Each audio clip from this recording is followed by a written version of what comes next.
Bonjour à tous, bienvenue à cette table ronde du BankTech Day sur DORA. Qu'est-ce que DORA? Quelques mots quand même, c'est un règlement européen sur la résilience opérationnelle numérique des entités financières. Donc ça définit un cadre commun pour la gestion des risques liés aux TIC, avec 5 piliers. Un pilier sur le cadre de gestion des risques liés aux TIC, un pilier sur la notification des incidents, un troisième pilier sur les tests, la réalisation de tests de résilience, un quatrième pilier sur un cadre de gestion des relations liées aux prestataires, et enfin le partage d'informations liées aux menaces et aux vulnérabilités. Donc on a la chance aujourd'hui d'avoir un panel assez riche et varié, donc je pense qu'il va pouvoir nous donner des points de vue complémentaires sur DORA, où on en est aujourd'hui dans le secteur bancaire. Donc je laisse la parole à Cécile pour se présenter. Merci, ravie d'être parmi vous aujourd'hui. Donc, je remarque que Dora, Lucia sont toujours féminisées. L'activité d'Innovatic, elle est qualifiée de critique importante par nos clients bancaires. Pourquoi? Parce qu'en fait, on traite de la donnée financière et plus exactement, on extrait de façon intelligente, on essaye en tout cas des données de rapports financiers pour aider à faciliter, à simplifier, à sécuriser le process d'octroi de crédit. Voilà, on a une techno qui est interne, de plus en plus internalisée et qui est depuis le début française. On a 25 ans, donc on est une vieille dame, et Dora nous permet de faire notre check-up santé informatique, si on peut dire. Merci Cécile. Loïc?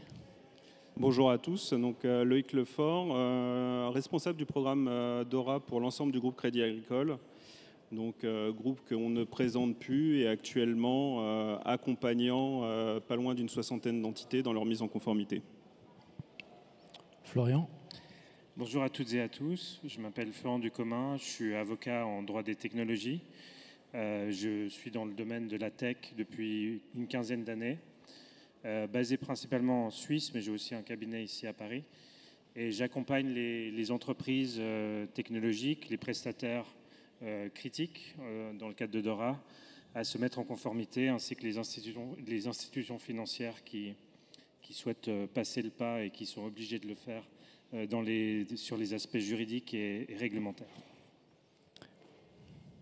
Jean-Loïc Berthet, je dirige en France la société Cube qui s'attaque au problème de l'inflation réglementaire et donc qui a constitué une base de données avec à l'intérieur toutes les réglementations applicables au secteur financier dans le monde entier, donc dont DORA fait bien sûr partie. Voilà, et Ludovic de Kerckhove, je suis le fondateur d'une entreprise qui s'appelle Make It Safe, qui permet de piloter la conformité sur plusieurs référentiels, dont notamment les registres DORA, sur l'ensemble des périmètres. Alors, où en sommes-nous aujourd'hui, Loïc, sur la conformité DORA?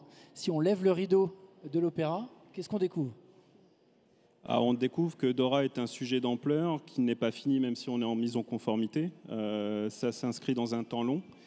Il est important aussi de rappeler finalement que DORA, pour la première fois, c'est l'entente de 3 autorités européennes pour décliner un texte ensemble, à savoir l'EBA, l'ESMA et le IOPA, là où jusqu'à présent, chacun avait tendance à décliner ses propres textes. Donc pour un groupe comme le nôtre, au lieu de travailler sur 3 textes différents, on peut travailler sur un seul texte qui nous permet d'aligner en interne, déjà en termes de mise en conformité, aussi bien nos secteurs assurantiels, asset management, de paiement, les assurances, mais aussi toute la partie infogérance, parce qu'il ne faut pas les sous-estimer. Et ils ont un petit pan à l'intérieur, mais un pan critique pour un groupe comme le nôtre. Donc on les soumet aussi à DORA, un choix assumé.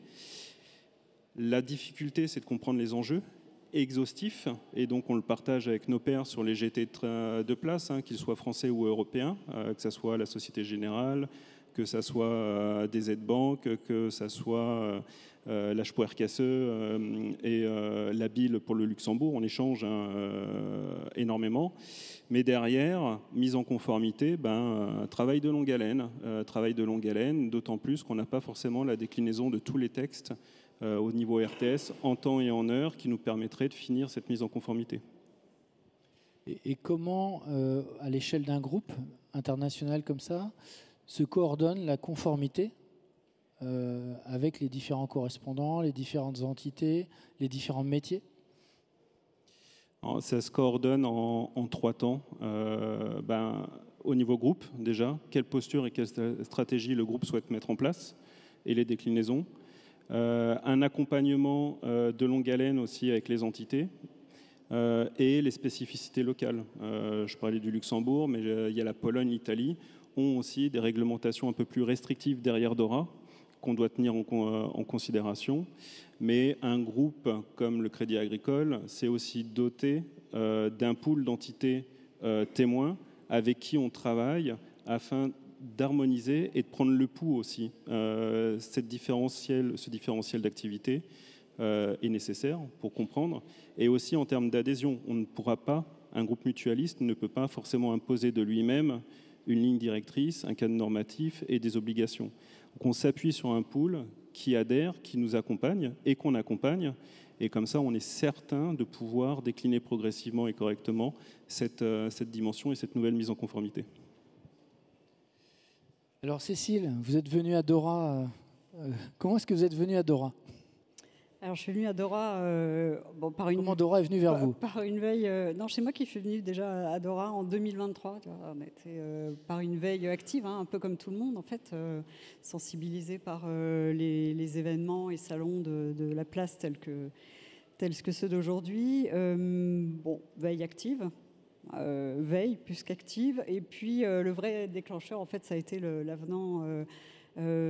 envoyé par le groupe Crédit Agricole, qui est un partenaire de très longue date d'Innovatic, en septembre dernier. Et alors, depuis, pas branle-bas de combat, mais tambour battant pour mettre en place, l'analyse de la conformité, préalable, d'où on part, où est-ce qu'on veut aller, et puis le nombre de chantiers qui nous reste à construire, quoi. Et puis après, il y a eu un deuxième déclencheur un peu moins drôle, qui est effectivement le syndrome Harvest, fin février, qui là, si on n'avait pas compris que c'était important, en l'occurrence, j'y pense à peu près tous les matins en me brossant les dents. Donc voilà. Après, on se fait accompagner.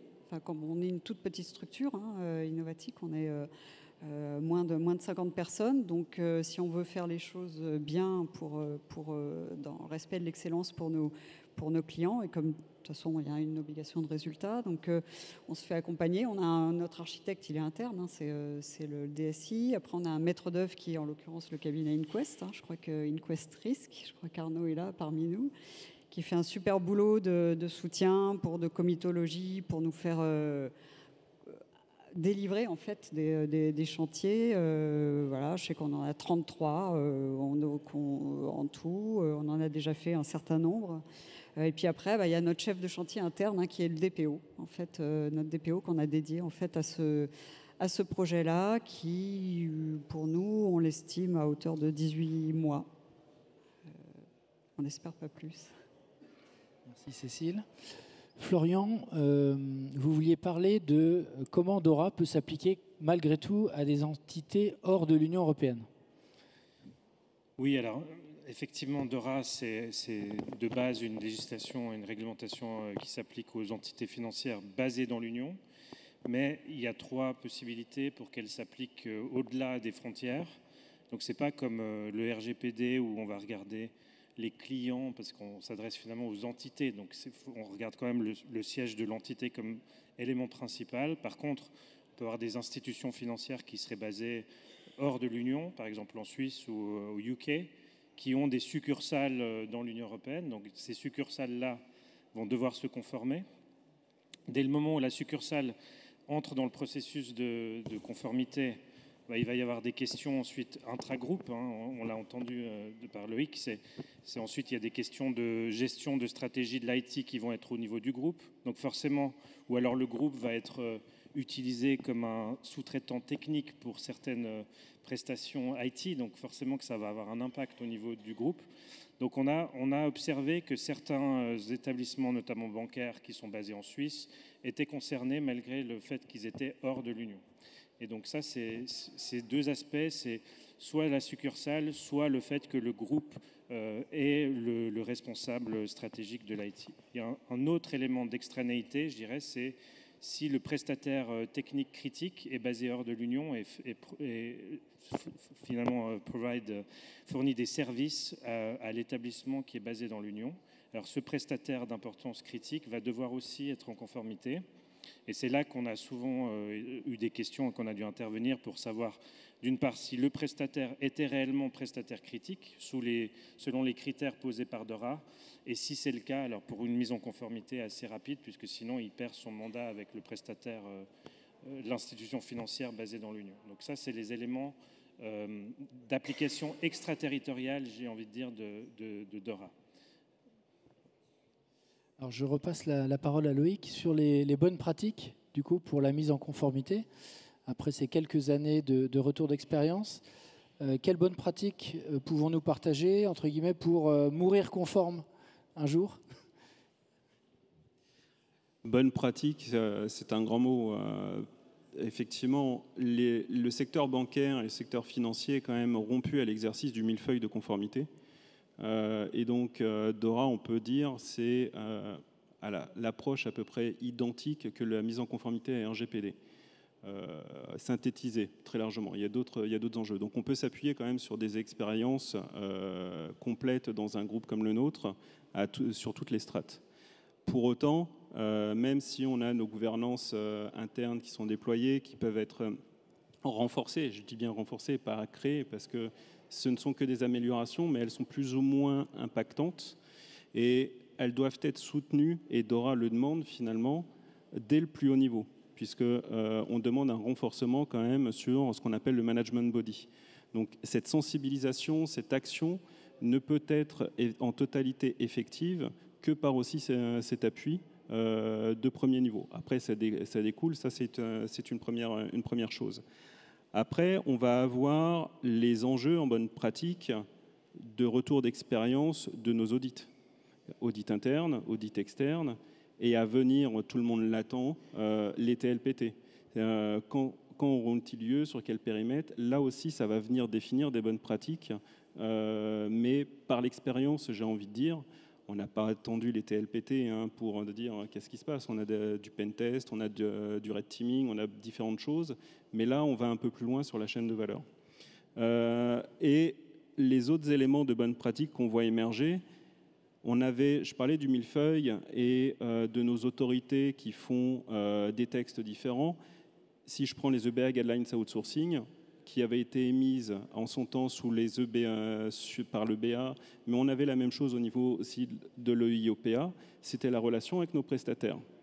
Et DORA renforce cette relation avec les prestataires sur l'identification au niveau du registre, donc une continuité des EBA Guidelines Outsourcing. Donc en termes de bonne pratique, est-ce que ce qu'on faisait au préalable était suffisant pour enseigner le registre? On voit que finalement, on demande à aller plus loin, parce qu'on demandait au début, avant que les textes soient revus, retravaillés, sur une sous-traitance en chaîne, mais totale, ce qui est quand même illusoire à un moment donné de maîtrise, parce que aller demander à un GAFAM d'aller chercher sa sous-traitance en chaîne et nous donner des comptes, c'est difficile. C'est pas parce qu'effectivement, nous, on envoie un avenant à nos prestataires qu'eux aussi puissent nous répondre sur la sous-traitance en chaîne dans sa totalité. On a cette chance de mise en conformité, on est rompu en termes de bonnes pratiques, peut-être pas du côté innovatique. Le delta et la marche est quand même très haute en termes de budget, de compétences, de ressources, d'allocation. Donc tout ça, on doit aussi être, on parle un peu d'innovation, force d'innovation pour accompagner aussi nos prestataires sur ce que ça veut dire. On ne peut pas les laisser seuls. Et en termes de bonnes pratiques, derrière, c'est aussi de se dire, on travaille dans un environnement où on fait confiance à la certification. Donc, dans quelle mesure des certifications qu'on connaît en termes de contrôle interne, ISAE 3402 ou SOC 2, ne sont pas des certifications qui sont vouées à évoluer pour mettre un socle commun de bonnes pratiques, reconnu par tous, qu'ils soient donneurs d'ordre ou prestataires, pour dire, d'accord, on a un socle, on parle et on sait comment on se situe en termes de conformité. Pour accompagner vos partenaires, notamment les prestataires TIC, est-ce que vous avez mis en place des programmes ou des petits accompagnements, sachant qu'ils ont moins de moyens, moins de maturité? Alors en direct, ce sera dépendant des entités et de la relation avec les prestataires. C'est vrai que nos prestataires avec qui on est fortement imbriqués, je pense par exemple à Microsoft, sans dire que c'est un non-sujet, mais c'est d'autres discussions. Pour Innovatic, ça va passer plutôt par l'échange et les discussions en interne avec nos équipes de procurement et d'achat. Et s'il y a des sujets sur lesquels eux ne peuvent pas statuer, ça va revenir en centrale et on va regarder ce qu'on peut faire. Mais c'est vrai, la tendance, c'est quand même d'écouter et de répondre et essayer d'accompagner comme on peut, sans mettre de côté notre rôle premier de banque. Justement, Cécile. Ouais, intéressant. Bon, premièrement, on essaye d'apprendre vite.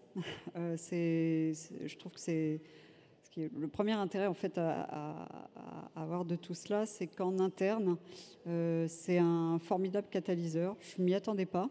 En tout cas, ça oblige, ça astreint, je ne sais pas quel verbe trouver, mais ça astreint en fait les équipes tech et business à bosser ensemble sur un vrai projet d'entreprise. Donc ça, je trouve ça super intéressant. Et en plus, avec une montée en compétences assez forcée, à marche forcée, mais rapide sur tous ces sujets-là.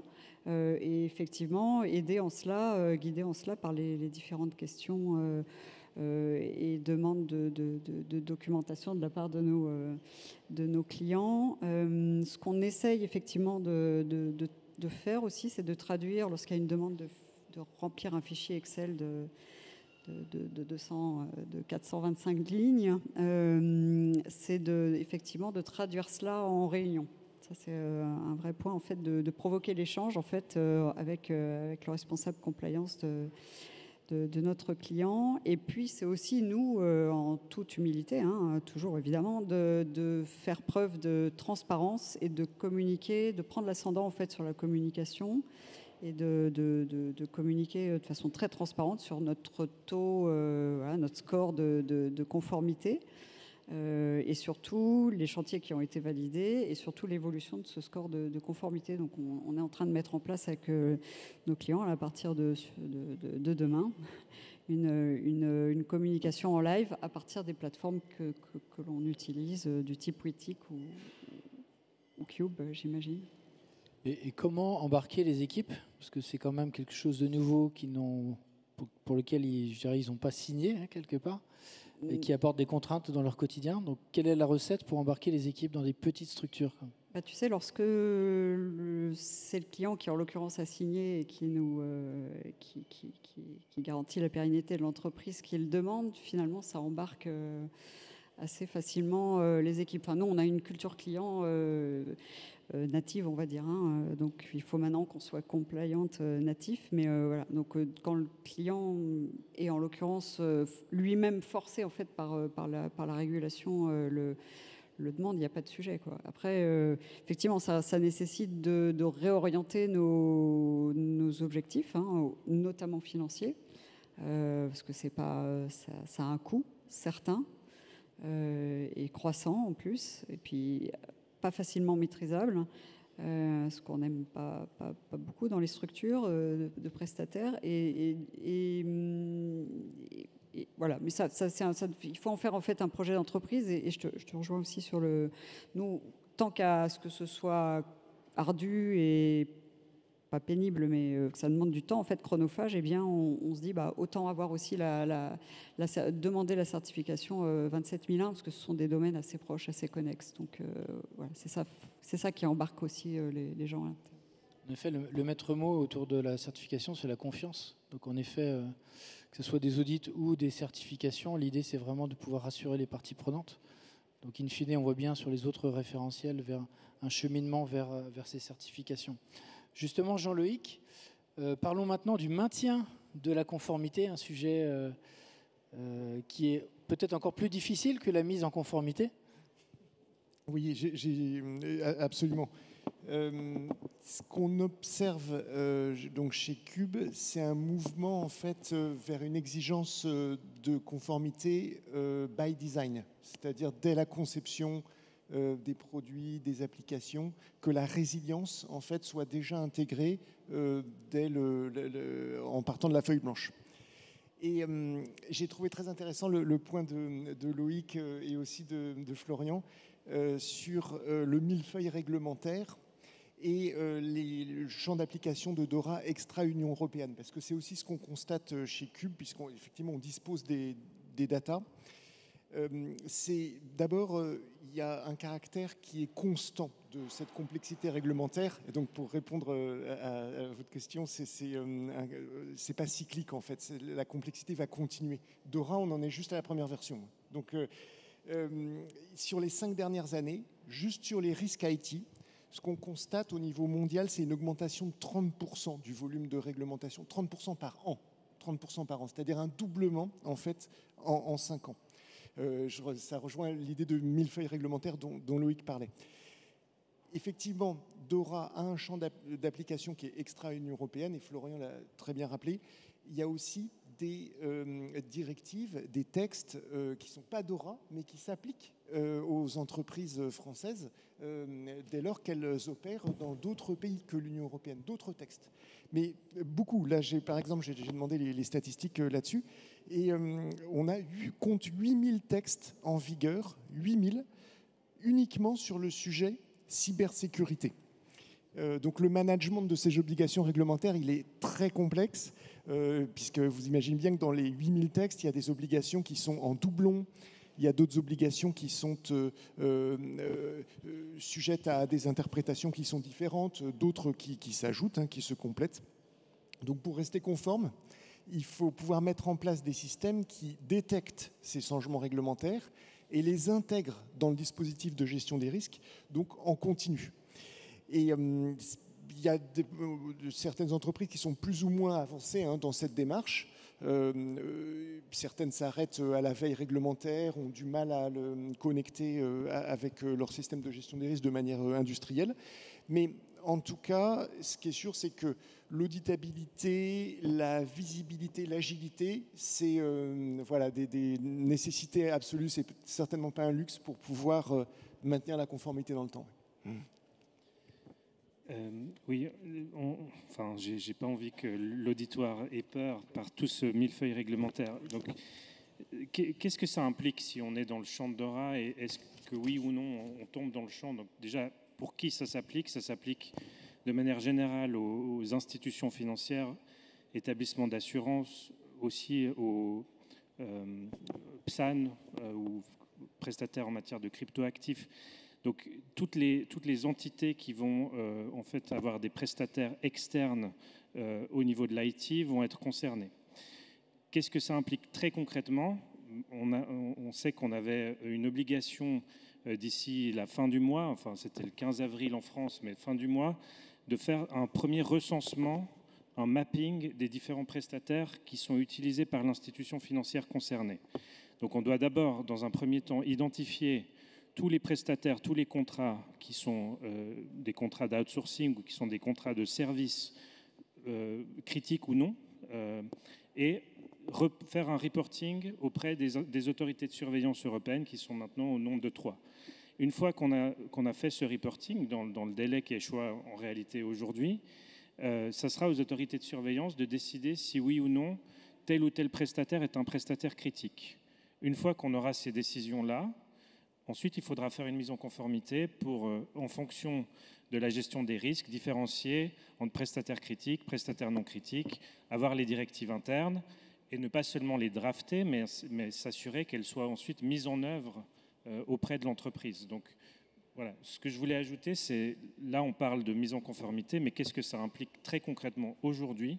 C'est déjà d'avoir une vision globale de qui sont les prestataires de l'entreprise. Et puis c'est évidemment pas les mêmes obligations pour une banque que pour une PME ou une start-up. Il y a quand même un principe de proportionnalité qui est réglé dans DORA, avec un pragmatisme sur la manière de mettre en œuvre le règlement. Donc je voulais juste un petit peu tempérer la pluie réglementaire qui ressort de ce débat. C'est une bonne nouvelle en termes de structuration des réglementations. On voit entre le RGPD, DORA, NIS 2, l'IACT, le Cyber Resilient Act, finalement des choses assez similaires. Cartographier des actifs, donc savoir qu'est-ce qu'on doit protéger, identifier ses fournisseurs et les classer par criticité, faire des analyses de risque, faire des tests, des plans d'action. Voilà, ce sont des choses qui sont communes à toutes ces réglementations. Avoir des registres, voilà. Donc ça, c'est plutôt une bonne nouvelle de pouvoir à un moment peut-être croiser les choses entre des photos, des films, des relations contractuelles, etc., etc., pour avoir des processus qui vont permettre de couvrir toutes ces réglementations également. Donc pour vivre et mourir conforme, comme on disait tout à l'heure. Sujet important dans le thème sur l'innovation. Si on prend l'image de la danse classique, finalement parfois la danse classique peut contraindre la danseuse à innover, idem pour l'opéra, qui est quand même très réglementé, on va dire, en termes d'œuvre. Et on voit donc des mises en scène, on voit des interprétations à chaque fois originales dans cette belle maison. En quoi, Dora, en quoi cette réglementation supplémentaire peut être opportunité d'innovation, ou au contraire, est-ce que ça freine finalement des belles choses? Tout dépend où on met le curseur d'innovation. Je dirais, dans un premier temps, voyez, ça a été précisé, hein, l'innovation, on peut l'entendre par déjà mettre en place sur les projets la résilience by design. Et c'est non négligeable parce qu'on sort du prisme du référentiel ou de la réflexion traditionnelle de on fait notre projet IT, on met en production et on verra si on a de la coupure électrique ou un serveur qui tombe, ce que ça veut dire. Mais là, il faut l'anticiper et du coup, on va certainement innover sur la façon de lancer nos projets. Après, c'est aussi se dire comment Dora, en termes acteur bancaire, peut nous rendre service pour nous auprès de notre communauté de clients, qu'ils soient internes.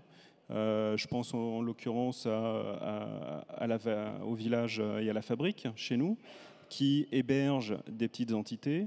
Et finalement, Dora est un vecteur de réflexion dans certaines équipes chez nous pour dire on vient constituer une boîte à outils pour les accompagner.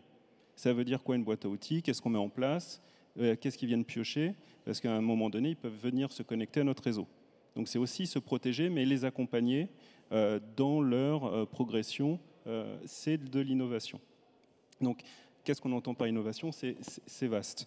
C'est aussi de se dire on fait émerger des nouvelles fonctions. C'est innover. On peut voir émerger ou venir en émergence des nouveaux CRO, Chief Resilience Officer, qui vont piloter clairement cette dimension de résilience. Elle sera où? Peut-être pas à l'IT, c'est nettement plus vaste. C'est une forme d'innovation dans une structure organisationnelle d'une entreprise. On peut voir émerger l'innovation en renforçant les liens avec les prestataires. On l'a dit, mais ce n'est pas tout travailler et demander à un tiers de nous accompagner sur un périmètre spécifique, c'est peut-être de renforcer ces liens. Et là, je reboucle avec les boîtes à outils à disposition, c'est pour les accompagner ou pour nous rendre service, hein, ça va dans les deux sens. Et derrière, l'innovation, c'est aussi quelque part, au sens de Dora, une charge administrative non négligeable et qu'il ne faut pas sous-estimer, mon point de vue, hein.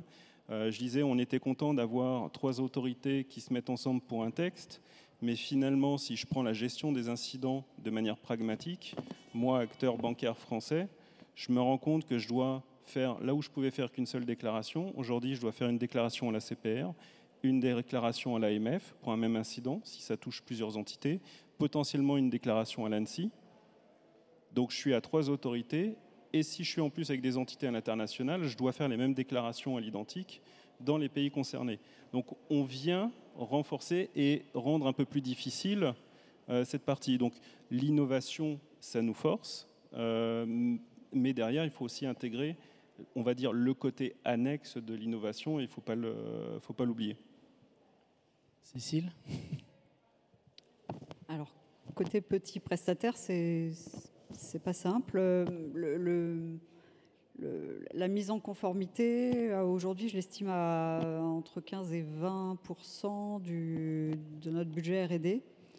Donc, c'est pas un hasard. Enfin, déjà, il faut bien trouver l'argent dans un des départements, mais c'est pas un hasard si c'est la R&D qui supporte ce coût-là. La contrepartie donc c'est pas rien. Comment retrouver l'équilibre de façon, ça accroît évidemment la confiance client, donc potentiellement plus de business ou en tout cas pas en perdre.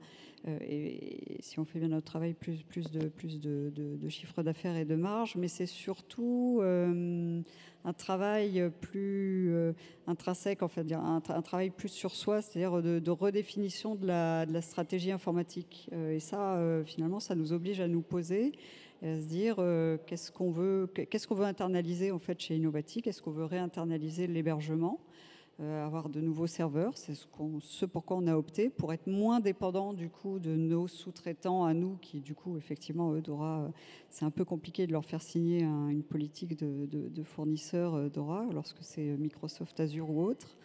Donc voilà, c'est ça qui est intéressant, c'est que ça nous oblige en fait à statuer et à mettre en œuvre une politique très, très affirmée en fait, de frugalité. Enfin, on ne va pas se la cacher, ça passe aussi par une frugalité et de savoir comment on dépense notre argent dans l'IT. Alors, est-ce que Dora amène de l'innovation? Je pense que la réponse est oui et non. Ça va apporter de l'innovation au niveau des prestataires techniques qui vont devoir augmenter le niveau de service, qui vont s'assurer d'avoir un professionnalisme, une gestion des risques qui n'était peut-être pas présente. Donc, il y a forcément de l'innovation, de l'investissement pour pouvoir servir des institutions financières. Donc, il faudra aussi trouver des financements pour financer cette innovation au sein des prestataires techniques. Ça, c'est le premier point. Le deuxième point, c'est que ça ouvre la voie pour des solutions fintech, regtech, qui vont permettre d'innover dans ce cadre-là. Maintenant, ça ouvre une question un petit peu plus large. Est-ce que, finalement, on innove par la réglementation ? C'est un peu l'approche prise par la Commission européenne. Et là, si on s'inscrit dans un cadre global, c'est vrai que la réglementation a plutôt tendance, de manière générale, à freiner l'innovation et les services financiers. Plus on a de réglementation, plus ça va prendre du temps à les mettre sur le marché, plus la concurrence va être dure sur d'autres continents.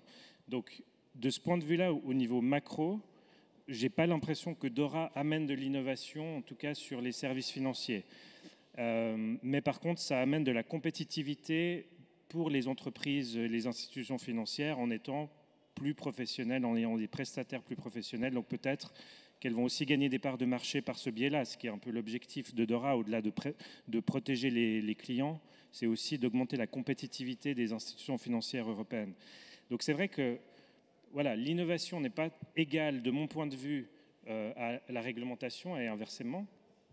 Mais il faut souvent utiliser ces règlements pour en profiter, pour créer des solutions techniques et aussi fintech qui permettent de répondre aux besoins. Donc là, il y a un potentiel d'innovation. Oui, effectivement, ça dépend de la définition de l'innovation. Si on parle de la rapidité à fournir des nouveaux produits, des nouvelles fonctionnalités, livrer des nouveaux logiciels, des nouvelles versions, je pense que Dora, là, amène une contrainte, amène de la friction et ne favorise pas l'innovation. Mais en revanche, maintenant, si on prend un peu de recul et on réfléchit à la confiance, c'est-à-dire Dora contribue à créer une confiance entre les acteurs financiers, avec leurs clients également. Là, je crois qu'il y a là une innovation fondamentale et un changement durable qui est induit par Dora. Les entreprises déjà les plus avancées, elles intègrent, et on en parlait tout de suite, la résilience by design dans leurs produits. Donc là, déjà, il y a là une forme d'innovation.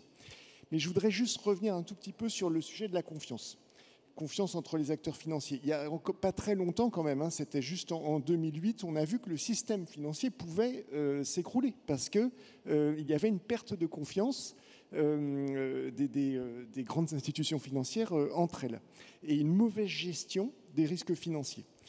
Et encore plus proche de nous, en fait, en 2023, il y a 3 banques américaines et une banque européenne qui ont fait faillite parce qu'elles ont fait face à une perte de confiance de leurs clients, des retraits de liquidités massifs, et elles n'y ont pas résisté.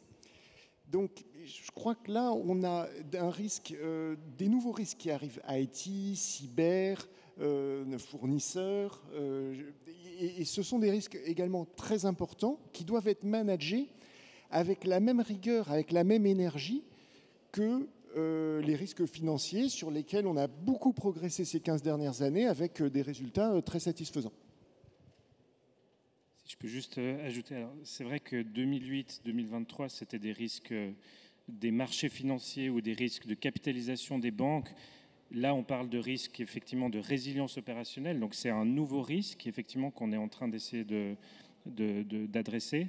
Le risque que DORA aujourd'hui, à mon sens, ne couvre pas, c'est les risques liés à l'IA et la gouvernance des systèmes d'IA dans les institutions financières, parce qu'au final, on n'a pas nécessairement des contrats directement avec des outils d'IA. On a des employés qui peuvent utiliser des IA génératives, des IA qui ne sont pas nécessairement des prestataires de services au sens de DORA. Et ça n'est pas couvert par contre par DORA. Et ça, c'est source de risques opérationnels pour les institutions financières. Donc, effectivement, on disait, on est à DORA 1, et vraisemblablement que le champ d'application va devoir s'étendre parce que la réglementation est plus lente que la technologie, ça c'est toujours le cas. Voilà, c'est là que l'AI Act, qui a été aussi voté au niveau européen, du coup s'applique également, mais là pour tous les secteurs d'activité, donc en effet, notamment le secteur financier, donc une réglementation de plus à prendre en compte, et qui, en tout cas pour nous, arrive même avant finalement des réglementations comme NIS 2, parce qu'aujourd'hui, la plupart des groupes font une cartographie de tout leur système d'IA en interne et chez leurs sous-traitants.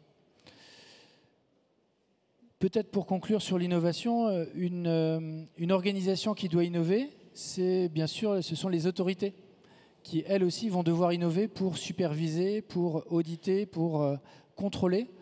Et elles ont encore du chemin à faire, donc c'est important de le souligner. Pas uniquement les donneurs d'ordre, pas uniquement les prestataires, pas uniquement les entités extraterritoriales, mais également les superviseurs. Merci à tous. Si vous avez des questions, les intervenants sont à votre disposition juste après la table ronde.